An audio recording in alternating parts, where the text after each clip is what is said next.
Bismillahirrahmanirrahim. Assalamualaikum warahmatullahi wabarakatuh. Perkenalkan, nama saya Lulu Hanifah dengan NIM 11820606062 dari semester 5 kelas B Pendidikan Biologi UIN Sunan Gunung Jati, Bandung. Nah, di video kali ini saya akan melakukan praktikum tentang pengaruh gas etilen terhadap perkecambahan kacang hijau. Nah, dalam praktikum kali ini, adapun tujuannya. Yang pertama, mengobservasi pertumbuhan kecambah kacang hijau akibat pengaruh gas etilen dari buah pisang masak.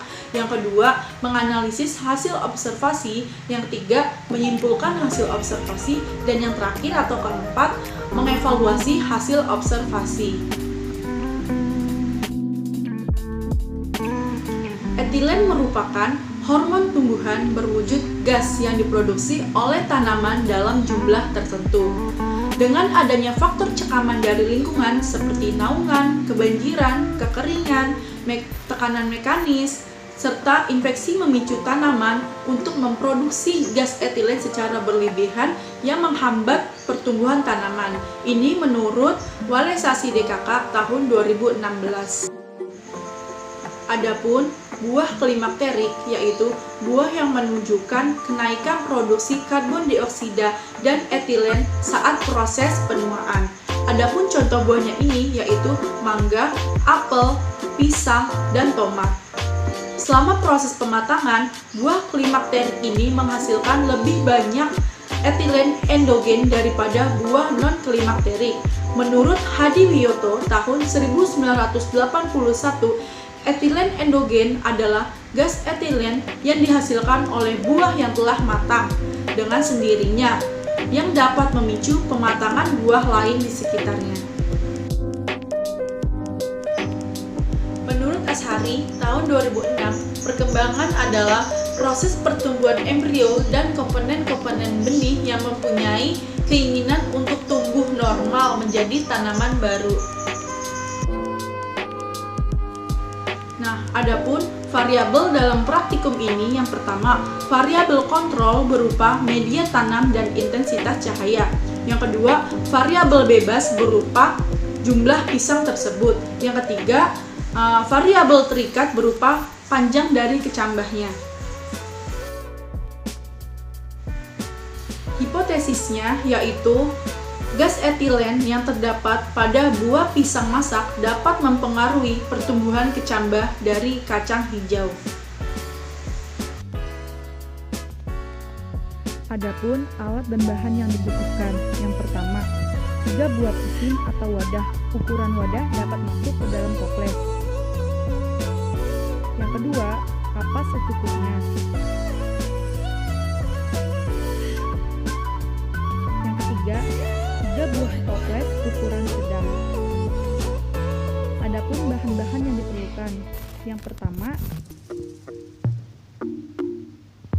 15 biji kacang hijau dalam kondisi baik. Yang kedua, 4 buah pisang ukuran sedang. Yang ketiga, air secukupnya. Yang keempat, label nama A, B, dan C. Langkah kerja pada praktikum pengaruh gas etilen terhadap perkecambahan kacang hijau. Siapkan 3 pisin atau wadah yang diberikan kapas yang telah dibasahi oleh air sebagai media dari perkecambahan.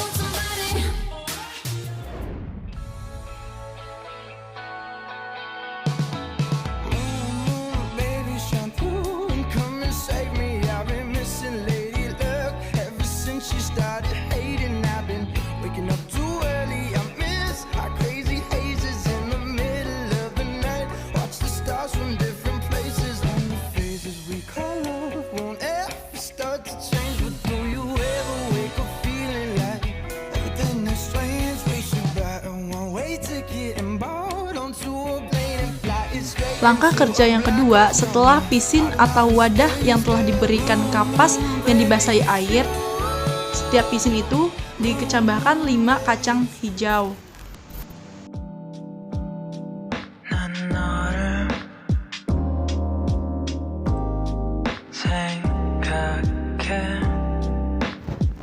Langkah kerja yang ketiga yaitu membuat 3 perlakuan toples. Berikan label pada masing-masing toples, misalnya A, B, dan C. Toples A hanya berisi pisin kacang hijau tanpa pisang. Toples B berisi 1 pisin kacang hijau dan 1 buah pisang.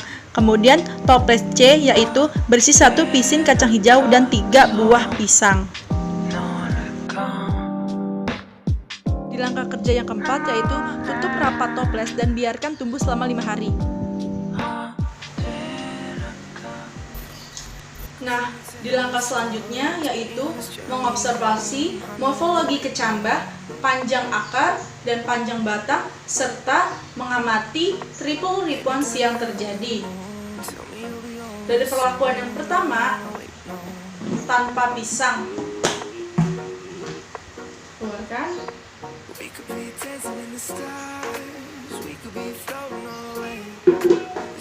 Perlakuan kedua dengan penambahan pisang matang 1 buah.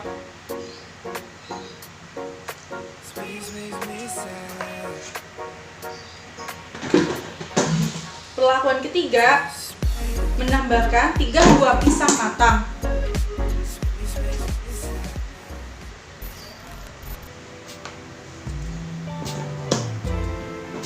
Selanjutnya kita akan melakukan pengukuran pada panjang batang dan panjang akar. Pada perlakuan toples yang pertama yaitu tanpa pisang, ambil batang dan akarnya, sisipkan, lalu ukur batang dan ukur panjang akar tersebut, lalu catatlah. Pada perlakuan pisin yang kedua, dengan ditambahkan 1 pisang sama halnya dengan yang pertama. Lakukan pengukuran batang dan akar lalu catatlah. Setelah itu di perlakuan ketiga dengan ditambahkan 3 pisang sama halnya, catat ukuran panjang akar dan batang dan catatlah, lalu buatlah tabel.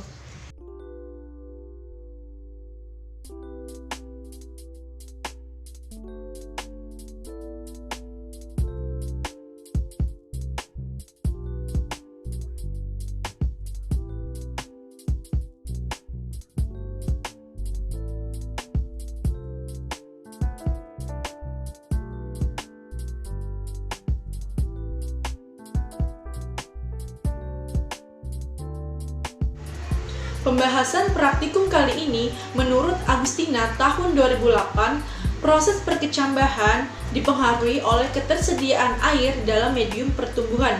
Akar akan diabsorpsi atau dinamakan dengan imbibisi dan digunakan untuk memacu aktivitas enzim-enzim metabolisme perkecambahan. Adapun pengaruh gas etilen terhadap kacang hijau, yang pertama, stimulus perkecambahan, yang kedua, mendukung epinasti, yang ketiga, menghambat perpanjangan batang dan akar. Bisa dilihat dari tabel di atas, hasil praktikum dihasilkan data tersebut. Tanaman biji kacang hijau yang pertama dengan perlakuan pertama memiliki pertumbuhan dan perkembangan yang cepat dibandingkan dengan perlakuan kedua dan perlakuan yang ketiga, karena ditandai atau dibuktikan dengan adanya pertumbuhan atau perkembangan batang dan akar yang lebih berkembang, yang lebih panjang, disertai dengan timbulnya plumula. Sedangkan dilihat dari perlakuan kedua memiliki panjang batang dan panjang daun yang lebih pendek dari perlakuan yang pertama dan belum munculnya plumula. Sedangkan pada perlakuan yang ketiga yaitu memiliki rata-rata yang lebih kecil atau lebih dikit dibandingkan dengan perlakuan yang pertama dan ketiga, ditandai dengan panjangnya akar dan panjangnya daun lebih pendek serta belum munculnya plumula. Adapun faktor yang mempengaruhi hasil penelitian yang pertama, kadar air, suhu, cahaya, dan nutrisi. Kesimpulannya, adapun perbedaan morfologi pada tanaman kacang hijau disebabkan karena terdapatnya gas etilen pada buah pisang yang telah matang yang menghambat pertumbuhan dan perkembangan tanaman tersebut. Hambatan tersebut dipengaruhi oleh kadar etilen yang lebih tinggi daripada auksin dan gibberellin. Adapun pengaruh etilen terhadap kacang hijau antara lain stimulus perkecambahan, mendukung epinasti, menghambat perkecambahan batang dan akar, menghambat transportasi auksin secara basipetal dan lateral. Mekanisme timbal balik secara teratur dengan adanya auksin, yaitu konsentrasi auksin yang tinggi menyebabkan terbentuknya etilen. Adapun triple responnya, yang pertama menghambat pemanjangan batang, yang kedua menebalkan batang, yang ketiga munculnya kebiasaan membuat lekukan yaitu hook yang menyebabkan batang tumbuh secara horizontal maupun mendatar.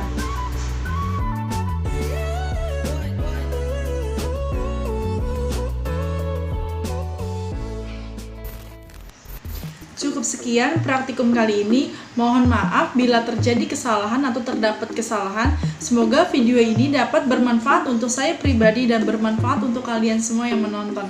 Saya akhiri dengan alhamdulillah. Wassalamualaikum warahmatullahi wabarakatuh.